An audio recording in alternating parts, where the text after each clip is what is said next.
Alexandre Bompard se prendrait-il pour Michel-Édouard Leclerc? La question est légitime après la revue stratégique d'hier. Pauline Tazan, d'ailleurs, ce sera une question pour Nicolas Dose dans un instant à 7h10. Il tentera d'y répondre. Les deux mots d'ordre d'hier, Pauline, c'était baisse des coûts, baisse des prix. Il faut retenir ça. Oui, un recentrage sur les marques propres, un produit sur deux en marque propre en rayon d'ici 2026, recentrage sur les hyper, accélération sur le discount avec les magasins entrepôts brésiliens Atacadão. Il y en aura même un en Ile-de-France à partir de l'an prochain.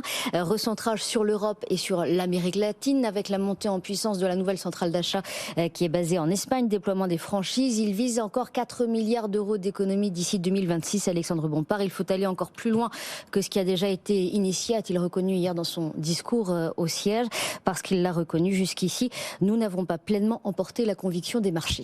Ça c'est vrai, quand on regarde le cours de bourse hier, l'action finalement a clôturé en baisse malgré ces annonces.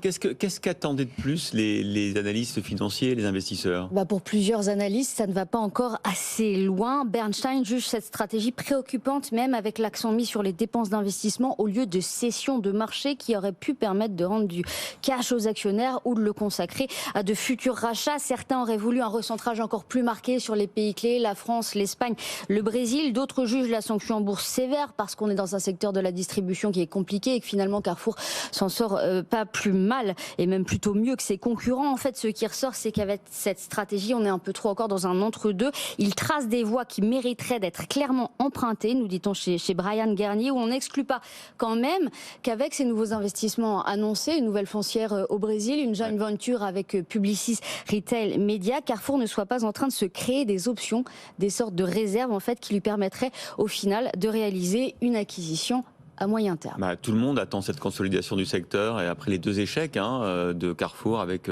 Couche-Tard et avec Auchan, on attend la prochaine tentative.